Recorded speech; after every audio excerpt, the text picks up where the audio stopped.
আসসালামু আলাইকুম everyone, welcome to wings of dream BD. আজকে আমি আপনাদের সাথে শেয়ার করব কিভাবে বছর জুড়ে মটরশুঁটি সংরক্ষণ করবেন এবং এভাবে ঝুরঝুরে থাকবে। তাহলে ভিডিওটি শুরু করা যাক। প্রথমেই আমি এখানে মটরশুঁটিগুলো বাছাই করে নিচ্ছি। মটরশুঁটি সংরক্ষণ করার জন্য সবগুলোই কিন্তু উপযুক্ত না, যেগুলো পোক্ত সেগুলো আমি আলাদা করে নিচ্ছি, তাহলে মটরশুঁটিগুলো খুব ভালো থাকবে। আমি এখানে যেগুলো পোক্ত সেগুলো আলাদা করে নিচ্ছি। আলাদা করে নেওয়া হয়ে গেলে এগুলো ভালো করে ধুয়ে একটা ট্রেতে নিয়ে নিয়েছি। এগুলো আপনারা দেখলেই বুঝতে পারবেন আমি কেমন মটরশুঁটি বাছাই করেছি। একটা পাতিলে পানি নিয়ে এর মধ্যে দিয়ে দিচ্ছি 1/2 টেবিল স্পুন লবণ, 1/2 টেবিল স্পুন চিনি। লবণ আর চিনিটা দেওয়ার কারণ হচ্ছে মটরশুঁটির কালারটা যেন সুন্দর থাকে।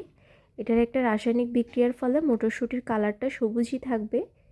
পানিগুলো যখন হালকা একটু গরম হয়ে আসবে তার মধ্যে আমি মটরশুঁটিগুলো দিয়ে ভালো করে নেড়েচেড়ে দিচ্ছি। এ পর্যায়ে আমি চুলাটা বন্ধ করে দিব। 2 মিনিট পর মটরশুঁটিগুলো আমি একটা ঝাঁঝরির সাহায্যে উঠিয়ে নিচ্ছি। এভাবে আমি সবগুলো মটরশুঁটি উঠিয়ে নিব। একটা ছড়ানো প্লেটে রাখবো। তারপর একটা ট্রেতে টিস্যু বিছিয়ে নিয়েছি। এর মধ্যে আমি মটরশুঁটিগুলো ছড়িয়ে দিব, যাতে মটরশুঁটির গায়ে লেগে থাকা এক্সট্রা পানিগুলো শুকিয়ে যায়। পানিসহ মটরশুঁটি সংরক্ষণ করলে এগুলো তেমন একটা ভালো হবে না। পানিগুলো শুকিয়ে এলে এগুলো আমি একটা এয়ারটাইট বক্সে নিয়ে নিব। যেহেতু এগুলো আমি এয়ারটাইট বক্সে সংরক্ষণ করব, আপনারা চাইলে জিপলক ব্যাগে রাখতে পারেন। বক্সে নিয়ে এর মধ্যে আমি 1 টিস্পুন কুকিং অয়েল দিয়ে দিব। দিয়ে ভালো করে মিক্স করে ফ্রোজেন করব।